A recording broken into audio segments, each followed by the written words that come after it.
मागच्या याच्यामध्ये आपण प्रिपरेशन ऑफ हॅलोअरिन्स बघितलेलं होतं. आता या ठिकाणी आपल्याला पुढं रिॲक्शनसुद्धा बघायचे आहेत आणि किंवा केमिकल प्रॉपर्टीजसुद्धा त्या ठिकाणी बघायच्या आहेत हॅलोअरिनच्या. So what is mean by nucleophilic substitution. Okay, हा टॉपिकसुद्धा आपण मागच्या वेळेस बघितलेला आहे. परत या ठिकाणी हॅलोअरिन्समध्ये सुद्धा तो रिपीट झालेला आहे. हाऊएवर X group can be replaced by OH, CN or NH2 at higher temperature and under pressure. म्हणजेच काय आहे की X ग्रुप जो असणार आहे हा रिप्लेस होणार आहे OHने, सायनाईडने, OH म्हणजेच अल्कोहोलने किंवा हायड्रॉक्सी ग्रुपने, सायनाईडने किंवा अमाइन ग्रुपने NH2 जो हा आहे अमाइन आहे. आणि त्यावेळेस काय असणार आहे, टेम्परेचर हाय असेल आणि प्रेशरसुद्धा त्या ठिकाणी असणार आहे. तर पहिलं एक्झाम्पल आहे क्लोरोबेन्झिनचं. क्लोरोबेन्झिनमध्ये जो हॅलोजन ग्रुप आहे क्लोरीन हा रिप्लेस होईल आता या ठिकाणी OHने. ओके, मग आता या ठिकाणी क्लोरोबेन्झिनची रिॲक्शन झाली OH बरोबर इन प्रेझन्स ऑफ NaOH. त्या ठिकाणी टेम्परेचर असणार आहे 623 केल्विन, प्रेशर त्या ठिकाणी असणार आहे. And then it gives phenol. OH हा जो फंक्शन ग्रुप आहे हा आहे अल्कोहोलचा सफिक्स येतो OL, आणि या ठिकाणी बेन्झिनलाच म्हटलं जातं फेनिल. मग फेनिलचा YL जर पाठीमागचा काढला आणि त्या ठिकाणी OH जर या ठिकाणी बेन्झिनला अटॅच असेल तर त्याचं नाव येईल फेनॉल. तर या ठिकाणी याचं नाव आलेलं आहे फेनॉल. आणि Cl ग्रुप काय झालं त्या ठिकाणी ॲज अ लिव्हिंग ग्रुप त्या ठिकाणी झालेला आहे. नेक्स्ट रिॲक्शन आहे क्लोरोबेन्झिनची आणि त्या ठिकाणी यूज केलं आहे आपण सायनाईड ग्रुप. त्या ठिकाणी रिॲक्शनमध्ये in presence of NaCN plus CuCN. Temperature आहे 473 kelvin and pressure is already constant. So there is benzene ring attached to cyano group. So this product name is cyanobenzene. ज्यावेळेस cyanide group त्या ठिकाणी attach असेल, सायनाईडला IUPAC मध्ये म्हटलं जातं सायनो, म्हणून त्याचं नाव आलं सायनोबेन्झिन. आणि क्लोरीन त्या ठिकाणी रिमूव्ह झालेला आहे. त्यानंतर आता नेक्स्ट टॉपिक आहे इलेक्ट्रोफिलिक सबस्टिट्यूशन.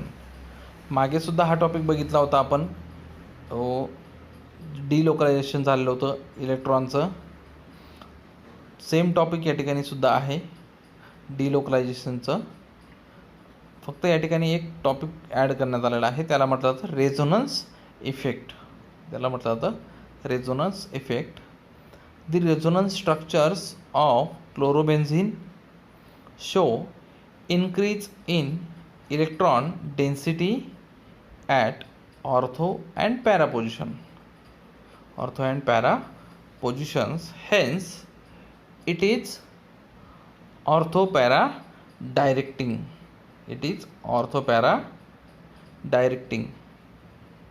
म्हणजेच त्या ठिकाणी काय होईल की ऑर्थो पोझिशनला आणि पॅरा पोझिशनला निगेटिव्ह त्या ठिकाणी चार्ज येणार आहे. बघा तुम्ही कुठलाही डायग्रॅम बघा, 3rd नंबरची जर डायग्रॅम बघितली त्या ठिकाणी ऑर्थो पोझिशनला निगेटिव्ह चार्ज आला आहे. 4th नंबरची डायग्रॅम बघितली तर निगेटिव्ह चार्ज हा पॅरा पोझिशनला आहे. 5th नंबरची डायग्रॅम बघितली तर ऑर्थो पोझिशनला काय आहे त्या ठिकाणी निगेटिव्ह चार्ज आला आहे. म्हणजेच त्या ठिकाणी क्लोरीन ग्रुप काय आहेत ऑर्थो पॅरा डायरेक्टिंग, किंवा जेवढे हॅलोजन आहेत ते काय आहेत ortho para directing. The inductive effect is stronger than resonance effect. Okay, त्यानंतर रेझोनन्स इफेक्टपेक्षा स्ट्रॉंग असतो inductive effect. Hence, in aryl halides, they the reactivity is controlled by stronger inductive effect. Stronger inductive effect. And the orthopara orientation is controlled by weaker resonating effect.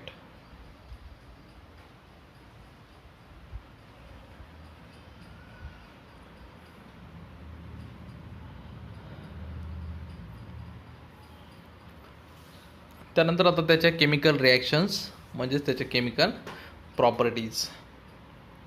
पहिली chemical reaction आहे हॅलोजिनेशन. So हॅलोजिनेशन म्हणजे काय तुम्हाला माहिती आहे. Nation म्हणजे addition आणि halogenation म्हणजेच हॅलो मीन्स हॅलोजन, हॅलोजनची addition. Chlorobenzene react with chlorine in presence of anhydrous ferric chloride to give ortho and para dichlorobenzene. त्या ठिकाणी क्लोरोबेन्झीन जर रिॲक्ट झाला क्लोरीन बरोबर तर त्या ठिकाणी आपल्याला जो मिळणारा प्रॉडक्ट असणार आहे तो ऑर्थो आणि पॅरा डायक्लोरोबेन्झीन असणार आहे. बघा एक्झाम्पलमध्ये क्लोरीनचे 2 मॉलिक्यूल त्या ठिकाणी घेतलेले आहेत. क्लोरोबेन्झीनचे किती मॉलिक्यूल आहेत 2 आणि क्लोरीन प्लस क्लोरीन घेतलेलं आहे.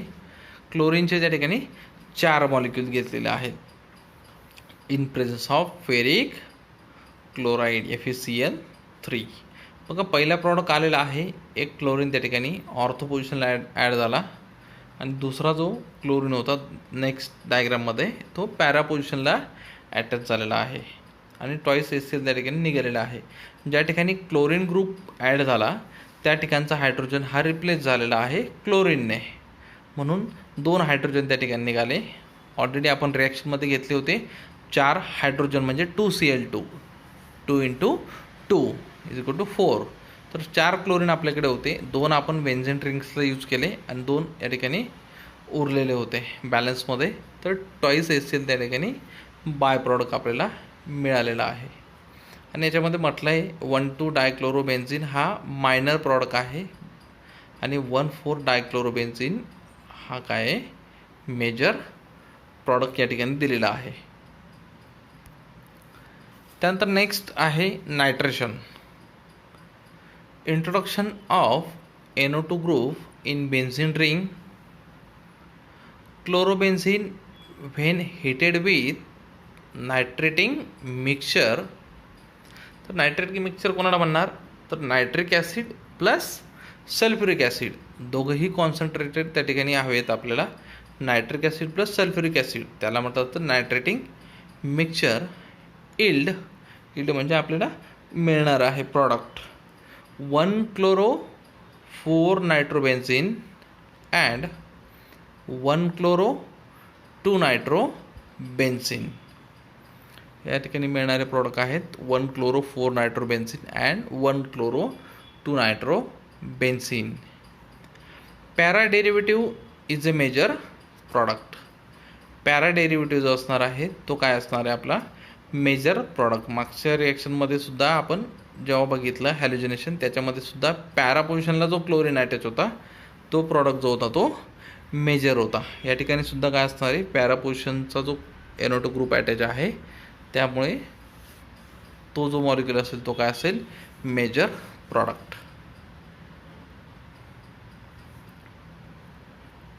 बघा रिॲक्शनमध्ये क्लोरोबेन्झीन या ठिकाणी दिलेला आहे. 2 मॉलिक्यूल त्या ठिकाणी घेतलेले आहेत. टॉईस HNO3 या ठिकाणी यूज केला आहे म्हणजेच नायट्रिक ॲसिड यूज केलं इन प्रेझन्स ऑफ H2SO4. दोघंही त्या ठिकाणी आपण यूज करतो आहोत. टॉईस HNO3 पासून आपल्याला मिळणार आहे NO2 ग्रुप. त्या ठिकाणी 2 आपल्याकडे NO2 ग्रुप ऑलरेडी आहेत.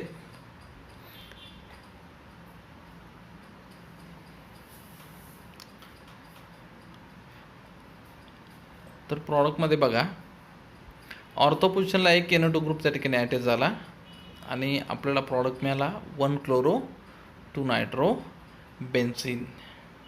आणि नेक्स्ट प्रॉडक्टमध्ये पॅरा पोझिशनला नायट्रो ग्रुप अटॅच झाला त्याचा IUPAC नेम आहे 1-chloro-4-nitrobenzene आणि बाय प्रॉडक्टमध्ये निघाला ट्वाईस H2O.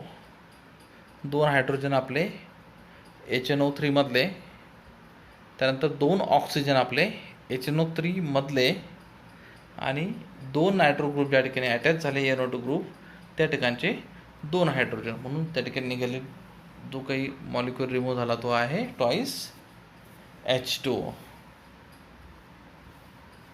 पुढचा आहे सल्फोनेशन.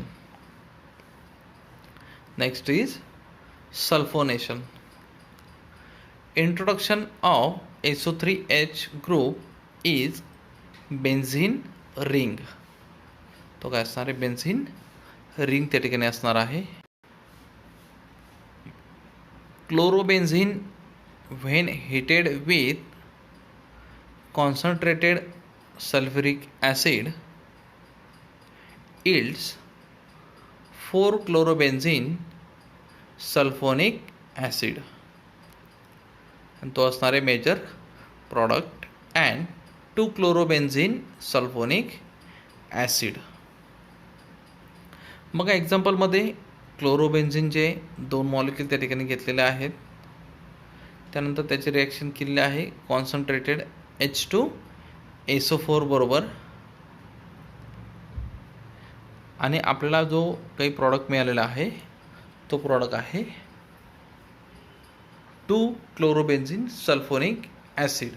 सल्फोनिक ग्रुप त्या ठिकाणी दिलेला आहे SO3H. हा काय आहे? Sulphonic group. आणि तो सल्फोनिक ग्रुप आपण अटॅच केला एक ऑर्थो पोझिशनला आणि दुसऱ्या डायग्राममध्ये पॅरा पोझिशनला. तर ज्या ग्रुपपासून आपण सल्फोनिक ग्रुपपासून आपल्याला काय करायचं आहे? नंबरिंग स्टार्ट करायचे आहे. सल्फोनिक ग्रुप ज्या ठिकाणी आहे तर क्लोरीन ग्रुपपासून आपण नंबरिंग स्टार्ट करू. तर त्या ठिकाणी 2-chlorobenzene सल्फोनिक ॲसिड त्याचं नेम आलं आहे, नंतर आलं 1-chlorobenzene सल्फोनिक ॲसिड आणि 1-chlorobenzene सल्फोनिक ॲसिड जे प्रॉडक्ट आहे तो major product.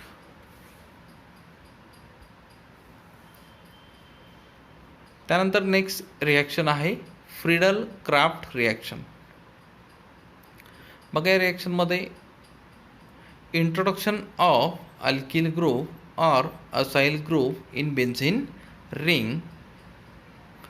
क्लोरोबेन्झीन when heated with methyl chloride in presence of anhydrous aluminum chloride म्हणजेच AlCl3 forms a mixture of 1-chloro-2-methylbenzene and 1-chloro-4-methylbenzene. या ठिकाणी आपल्याला 2 प्रॉडक्ट त्या ठिकाणी मिळणार आहेत.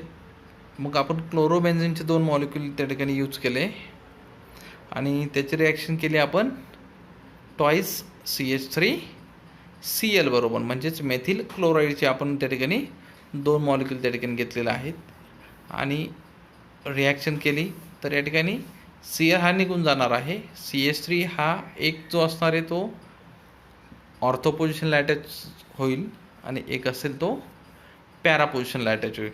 तर डायग्राममध्ये प्रॉडक्टमध्ये बघू शकता ऑर्थो पोझिशनला एक CH3 अटॅच झालेला आहे आणि एक पॅरा पोझिशनला अटॅच झाला आहे. पहिल्याचं नाव आहे 1-chloro-2-methylbenzene, कारण की पहिल्या पोझिशनला क्लोरीन ग्रुप आहे, दुसऱ्या पोझिशनला मेथिल ग्रुप आहे आणि बेन्झीन रिंग ऑलरेडी आहे त्या ठिकाणी, म्हणून त्याचं नाव आलं 1-chloro-2-methylbenzene. नेक्स्ट नेम आहे 1-chloro-4-methylbenzene.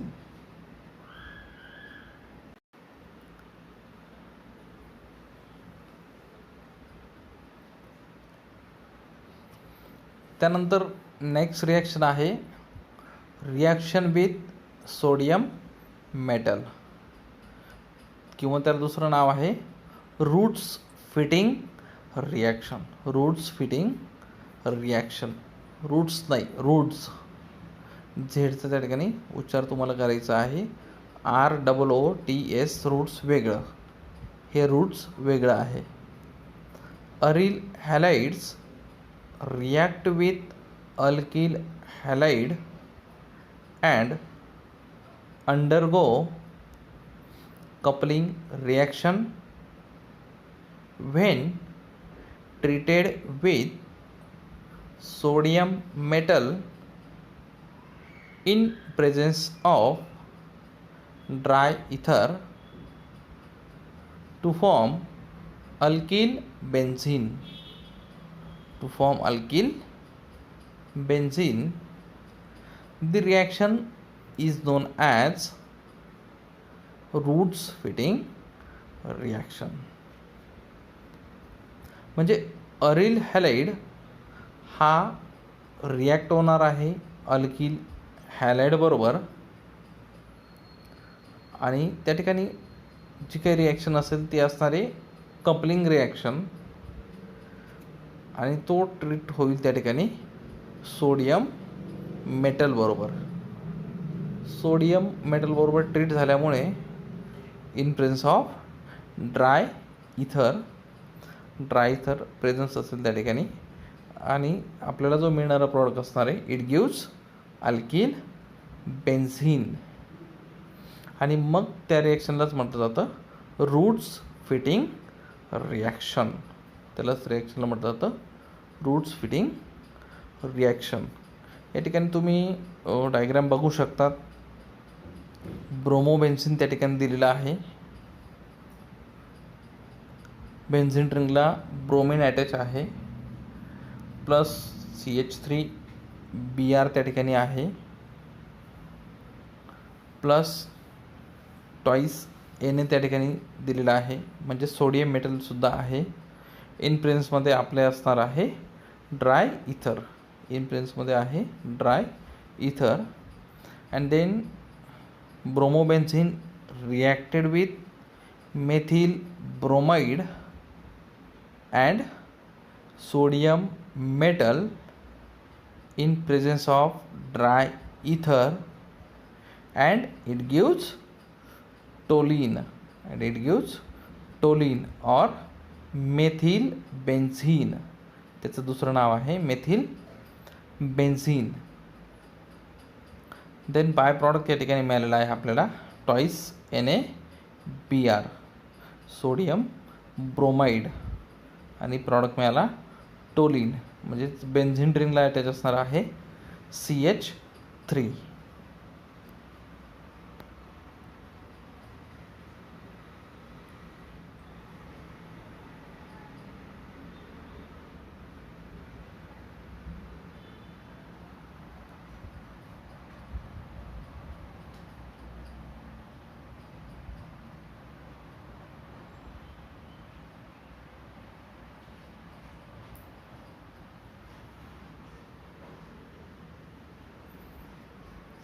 त्यानंतर नेक्स्ट टॉपिकमध्ये आहेत क्वेश्चन दिलेले आहेत या ठिकाणी रिॲक्शन्सवरती. पहिला क्वेश्चन आहे explain the halogenation of haloarenes reaction. Explain the halogenation of haloarenes reaction. त्या ठिकाणी हॅलोअरिन्स रिॲक्शनचे जे हॅलोजिनेशन आपण बघितलं ते एक्सप्लेन करायचं आहे. नेक्स्ट क्वेश्चन आहे explain the nitration of haloarenes reaction. Nitration रिॲक्शनसुद्धा आपण या ठिकाणी बघितली हॅलोअरिन्समध्ये. त्यानंतर नेक्स्ट क्वेश्चन आहे explain the sulphonation of haloarenes reaction. सल्फोनेशनसुद्धा त्या ठिकाणी एक्सप्लेन करायचं आहे. सल्फोनिल ग्रुप त्या ठिकाणी मी दाखवला होता SO3H. जसं नायट्रेशनमध्ये NO2 असतो त्या ठिकाणी सल्फोनेशनमध्ये असतो SO3H. त्यानंतर नेक्स्ट क्वेश्चन आहे write a note on Friedel craft reaction. Friedel Craft रिॲक्शनमध्ये सुद्धा आपण बघितलं AlCl3 त्या ठिकाणी होता. तर त्या ठिकाणी फ्रीडल क्राफ्ट रिॲक्शनवरती सुद्धा ती नोट्स एक्झामला विचारली जाऊ शकते. त्यानंतर नेक्स्ट क्वेश्चन आहे, write a note on Wurtz Fittig reaction. Wurtz Fittig reaction आत्ताच आपण टॉपिक बघितला होता, त्याच्यामध्येच दिलेलं होतं रूट्स फिटिंग रिॲक्शन वगैरे काय असतं आणि कुठल्या पद्धतीने त्याच्यामध्ये रिॲक्शन होते त्या ठिकाणी. या ठिकाणी परत थोडंसं रिवाईज करूया. न्यूक्लियोफिलिक सबस्टिट्यूशन म्हणजे काय, की हॅलोजन ॲटम हा रिप्लेस होतो OHने, सायनाइडने किंवा NH2ने. नंतर रेझोनन्स इफेक्टमध्ये काय होतं, की इलेक्ट्रॉनचं काय होतं, डिलोकलायझेशन होतं आणि त्या ठिकाणी आपल्याला जो काही प्रॉडक्ट असतो तो काय असतो, ऑर्थो आणि पॅरा डायरेक्टिंग. नेक्स्ट पाहिलं होतं हॅलोजिनेशन. हॅलोजिनेशन म्हणजे काय, ॲडिशन ऑफ हॅलोजन. या ठिकाणी क्लोरोबेन्झिन बरोबर काय केलं होतं आपण, हॅलोजनची ॲडिशन केलेली होती आणि आपल्याला 2 प्रॉडक्ट मिळाले होते, एक ऑर्थो आणि एक दुसरा पॅरा. पुढची रिॲक्शन पाहिली होती नायट्रेशन. नायट्रेशनमध्ये काय होतं, की नायट्रेटिक मिक्सचर त्या ठिकाणी होतं, नायट्रिक ॲसिड आणि सल्फ्युरिक ॲसिडचं, आणि आपल्याला त्या ठिकाणाहून मिळतो आहे त्या नायट्रेटिक मिक्सचरपासून NO2 ग्रुप त्या ठिकाणी मिळतो आहे. NO2 ग्रुप अटॅच होता ऑर्थो आणि पॅरा पोझिशनला. त्यानंतर बघितलं होतं सल्फोनेशन. सल्फोनेशनमध्ये सल्फोनिक ॲसिड त्या ठिकाणी यूज केलं होतं.